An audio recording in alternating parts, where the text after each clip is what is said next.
Hey, this is Kelsey, Steve's wife. I'm here with Steve right now. It's a couple days after him riding this new crazy feature he just built.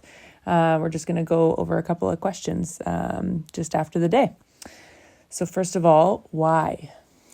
That's a good question. I think for this one, the easiest thing to say is when you and I went down to Utah, I was just super inspired down there by just the scale of everything and how big everything was. And I just got lit the fire to start building some big things again. I love slabs and I love big drops, and I really wanted to combine those two things together. And I've never really done any heavy timber construction, so this was kind of my first kick at the can of building a bridge. And another thing that was super important to me is I just wanted a place that I could bring all my friends and we could all kind of scratch in some lines and build some things together. I actually called this place Choose Your Own Adventure in memory of my buddy Andrew Chu, who passed away in a tragic mountain bike accident this year.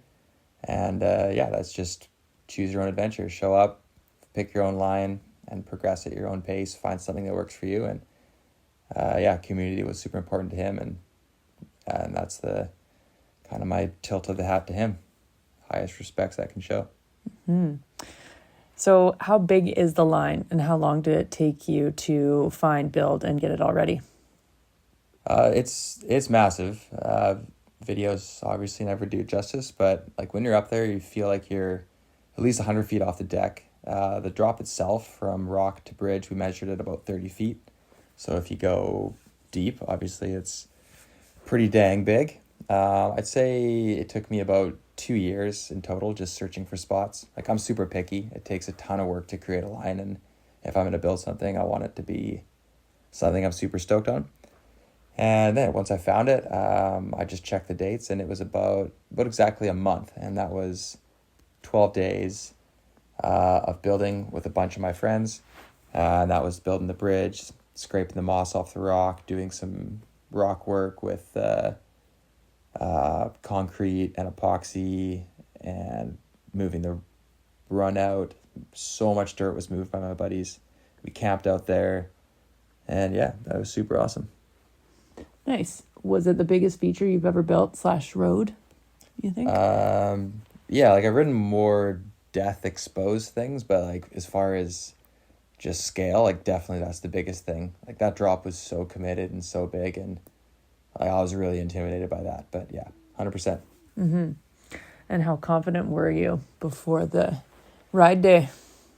I was actually shockingly super confident. I kind of have two rules that I go by and try to teach other people is if you're going to do it, you got to see it and you got to actually want it. You got to want to go off it and have that feeling. And if you don't have those two things, then no point in doing it.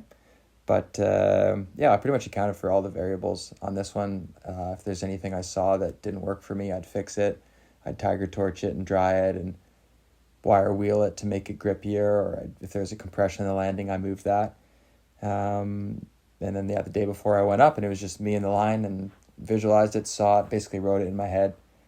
I was feeling super confident. I mean, I was kind of stressing because my parents were pissed off and stressed, and I don't want you to see me crash again. So that weighed heavy on my mind. But I visualized it, saw it, and was feeling pretty good. Mm-hmm. That's good. So who was on site with you that day, and what sort of precautions did you guys plan? Yeah, the most unique thing with this line was that it was in the backcountry, like 2.5 hours from home, and absolutely no service whatsoever. So we had a couple Garmin inReaches. I've notified the local SAR teams, and they'd given me a radio, and they knew the location. We'd accounted for weather. And a few of my buddies from the fire hall were there with like complete medical kits, like AEDs, bleed control, pain management, spinal immobilization, fracture management, like everything there. So as far as first aid and extrication, I think we were super dialed with that. Yeah, I appreciated that. Yeah. So what goes through your head before hitting this kind of feature for the first time?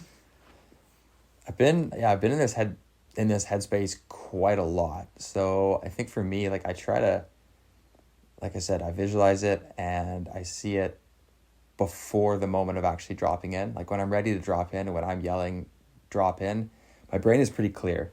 And there's actually not a lot of things going through my mind other than just taking in the information that's actually happening from riding. So yeah, like I said, I already written it in my mind. And there was a lot of stress going on when we were filming. Like everyone was trying to rush to get the right angle. And my hands were physically shaking and I was freaking out a bit, but I calmed myself down. And by the time I yelled drop, like I don't think I could have been calmer. And it actually just felt awesome. Like when I rolled down that ramp and I saw the drop, like it was just sweet and exciting. So yeah, I got my process that I follow now. That's good. It went well. And so what's next for you? What's next? Well, I'm going to go down to Rampage, and then I'm going to go to Maui with my wife, and we're going to have a chilling time, and then I'm going to keep developing the zone. I want to see my other friends, pick out lines that challenge them in the way that I was challenged by this line, and then teach them to build, learn some new techniques, and yeah, just develop a cool zone. Something new to the sea to sky. Oh, well, it's a good area. I like being out there, so I'm happy for that.